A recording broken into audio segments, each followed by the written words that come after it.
Tak ahoj, vítajte na kanáli For Work and Fun a v dnešnom videu sa pozrieme netradične na uhlovú brúsku na 220 V značky Parkside. Takže poďme na to, vyskúšame a otestujeme ju.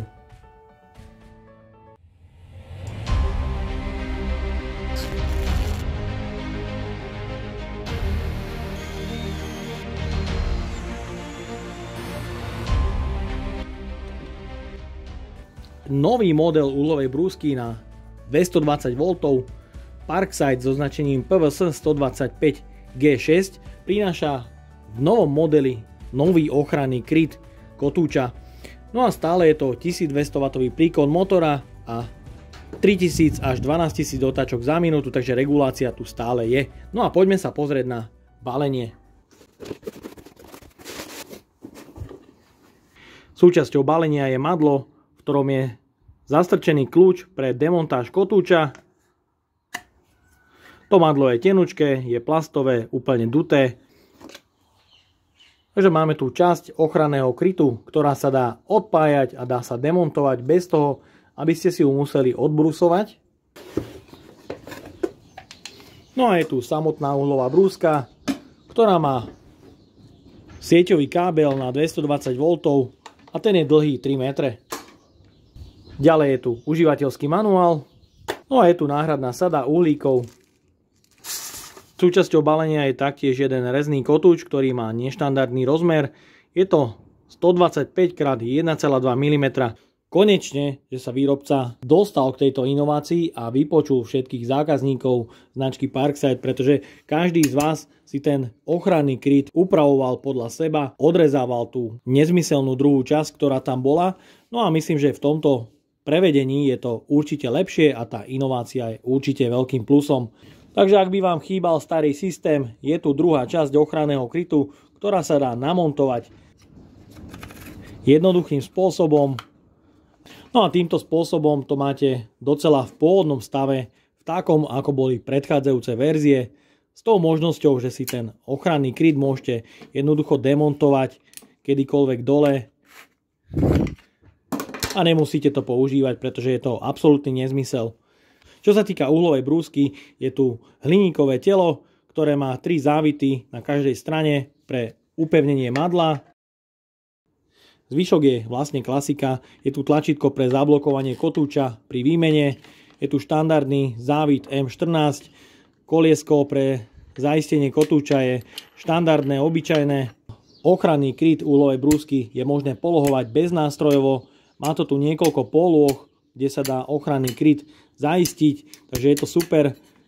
Predmontujem si rezný kotúč 125 x 1 mm značky 3M Cubitron a vyskúšame jeho reznú rýchlosť a taktiež výdrž. Koliesko pre reguláciu otáčok v rozmedzi od 3000 na prvej rýchlosti a 12000 na maximálnej 6. rýchlosti. Je tu otvor, kde sa dajú meniť náhradné uhlíky, ktoré sú súčasťou balenia. Taktiež je otvor aj na druhej strane. A je tu vypínač pre zapnutie a vypnutie uhlovej brúsky. Takže takým stlačením dopredu sa tlačítko dá zablokovať, aby ste ho nemuseli neustále držať. A takým jemným stlačením sa uhlová brúska jednoducho vypína. Takže poďme si vyskúšať rezanie flexov Parkside sieťovou na 220 V s maximálnymi otáčkami až 12000 za minútu. Vyskúšame rezanie na prvom stupni. Viem, ale samozrejme, že tá regulácia je hlavne určená pre brúsenie alebo nejaké možno leštenie.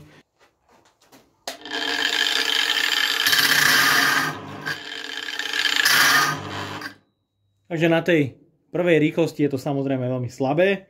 Takže pridám na dvojku.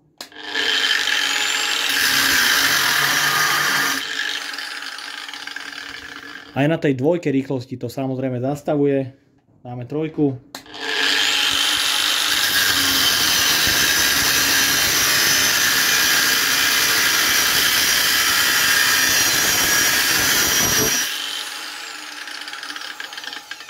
Od tej trojky sa už samozrejme rezať s tým dá. No a zvýšime na štvorku.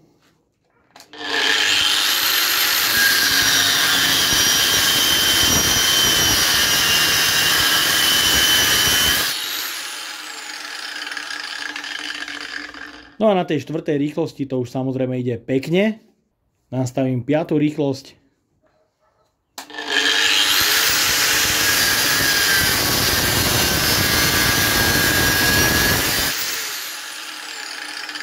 No a na tej 5 to už má veľmi pekné svižné otáčky.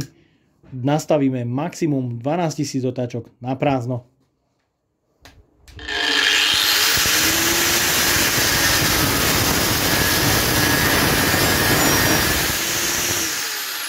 Vidieť teda, že na tých 12 000 otáčok to má naozaj šmrnc a tá flexa ide do železa pekne.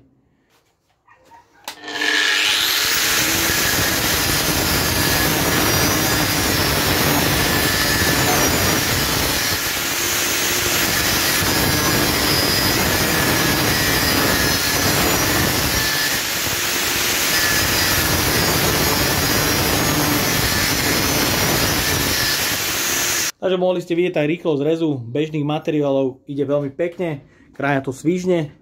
Pokračujem rezaním profilu 50x50 na maximálnej rýchlosti.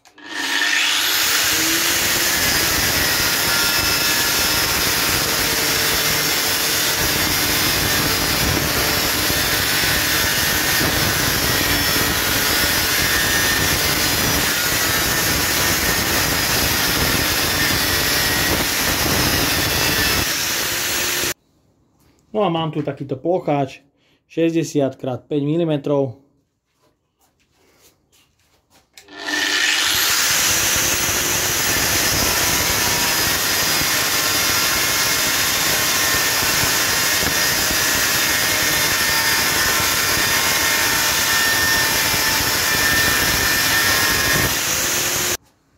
No a mám tu ďalší plocháč o hrúbke 7 mm x 60 mm.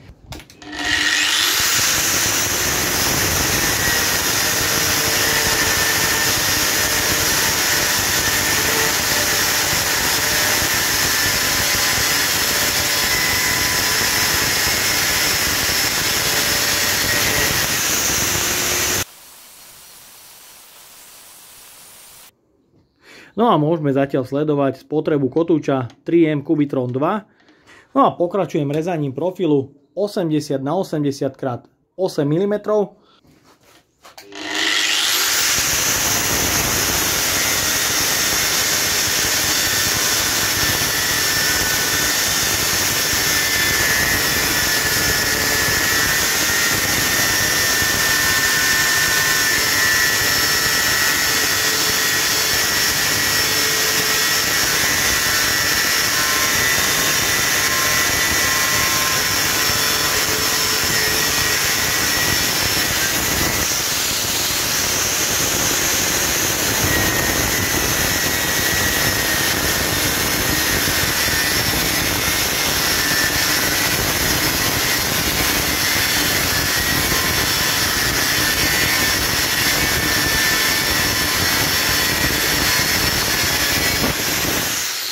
Že tie kotúče 3M Cubitron sú naozaj skutočne dobré a je vidieť, že aj tých 12 000 otáčok na flexe je výborné, pretože spotreba kotúčov je určite nižšia.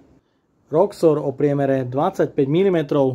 Vo flexe Parkside Performance mám aktuálne kotúč Cubitron 2, ktorý som používal na tej zelenej brúske na 220 V. No a ideme si vyskúšať rez cez 25 mm hrubý Roxor.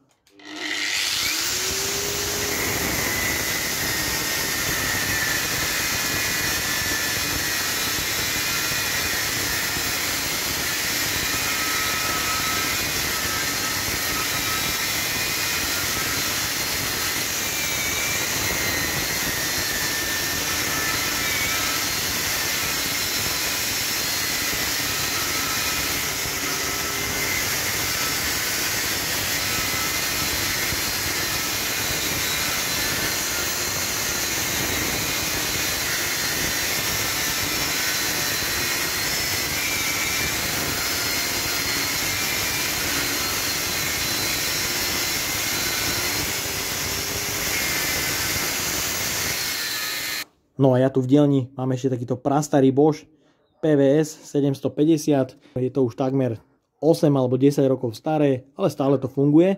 No a porovnáme si rýchlosti rezu sieťových úhlových brúsok. No a budeme vidieť rozdiel 750 W božka a 1200 W Parkside.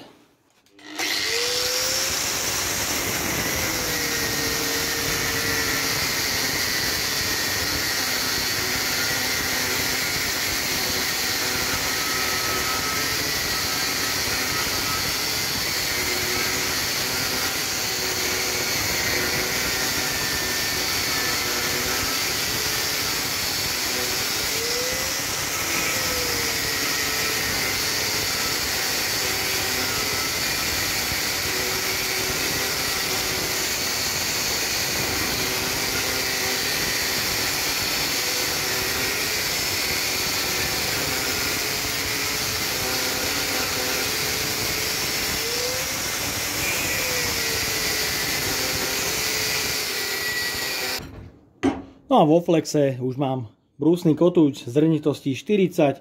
No a ideme si vyskúšať brúsiť z tohto Roxoru tieto vlnky a vyskúšame najprv reguláciu rýchlosti na minimálnom nastavení 3000 otáčok za minútu.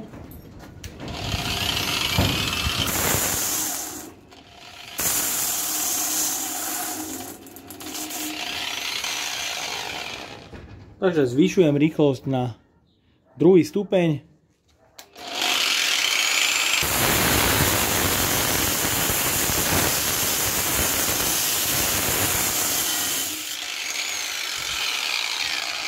Na tej 2 s jemným prítlakom to ešte brúsi. Prechádzame na 3.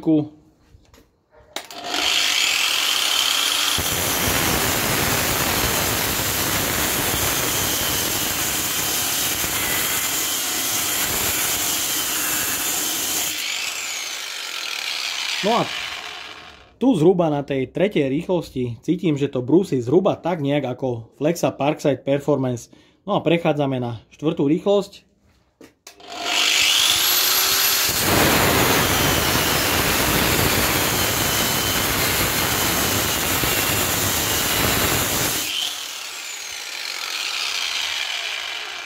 Na tejto 4. rýchlosti Flexa zvláda už aj zaťaženie a taký silnejší prítlak.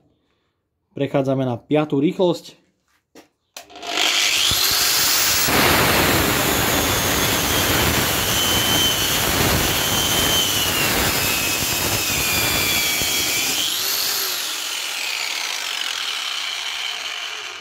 No a na tej 5. rýchlosti Flexa zvláda už naozaj dosť silný prítlak a zaťaženie na kotúč. No a dáme maximum a vyskúšam na Flexu naozaj silno a drsno zatlačiť.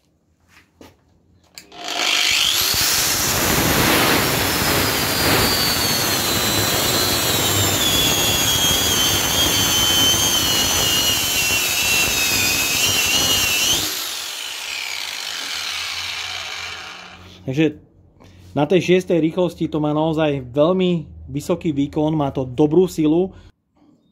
No a mám tu tenistý kotúč, mám tu brúsny kotúč v božke, no a vyskúšame nejaký maximálny prítlak na 750 W sieťovú božku.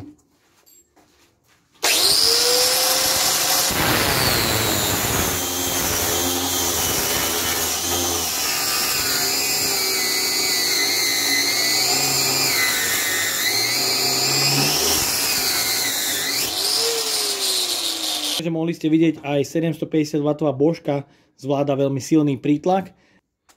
Tým istým kotúčom na ten istý materiál a ukážeme maximálne tvrdý prítlak.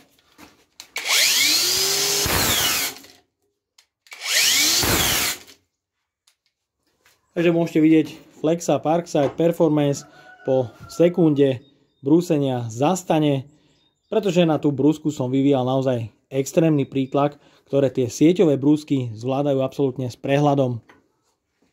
Takže kotúč 3M Cubitron 2 zatiaľ narezal, myslím, že celkom dosť. A je tu ešte 10,5 cm.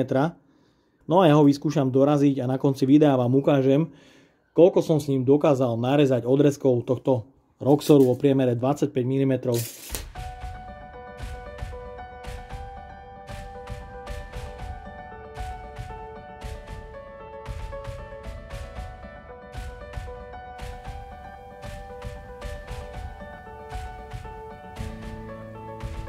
Ako teda ja hodnotím nový model uhlovej brúsky G6?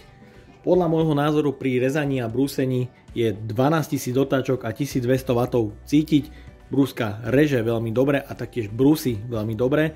Pri brúsení sa mi ju nepodarilo zastaviť aj pri maximálnom prítlaku. Čo ale cítiť je pri maximálnych otáčkach brúska dosť vibruje. Taktiež musím ohodnotiť tento vypínač. Sa mi počas práce dosť často vypínal, takže som si ho musel pridržiavať neustále počas práce. Regulácia otáčok má podľa mňa zmysel, pretože brúska má dostatočne dobrý rezný a aj brúsny výkon. Ochranný kryt, ktorý dostal takýto upgrade a dá sa doplniť takáto plastová časť alebo odobrať a máte z toho konečne normálny ochranný kryt. No a jediné, na čo vám neviem odpovedať, je životnosť tej uhlovej brúsky, pretože mnohí z vás píšu, že sa im tá uhlová brúska pokazila už po 10 minútach práce. No a čo sa týka rezania, rezným kotúčom 3M Cubitron 2 môžete vidieť toto všetko narezané je výsledok na spotrebovaný jeden rezný kotúč 125x1 mm. No a ten výsledok je podľa mňa veľmi dobrý, pretože tu máme odrezky plného železa o priemere 25 mm, zhruba 27 kusov, potom nejaké plocháče 6x60 a taktiež takéto L-kové 80x80 x 8 mm a taktiež bežnej okloviny 30x30. Takže na to prvé použitie som si všimol hneď extrémne veľké rozdiely oproti bežným kotúčom, ktoré bežne používam. Ten rezný výkon je veľmi dobrý, taktiež som pociťoval pri rezaní nižšie vibrácie a taktiež som cítil v dielni, že sa znížila prašnosť. No a ja dúfam, že sa vám dnešné video páčilo. Ak by ste ma aj vy chceli podporiť finančným príspevkom, dole do podpisku vkladám link na PayPal Donate. No a odo mňa je to na dnes všetko. Ak sa vám toto video páčilo, dajte like, potvrďte odber a zvonček, aby vám už neušlo ďalšie video. Ahoj!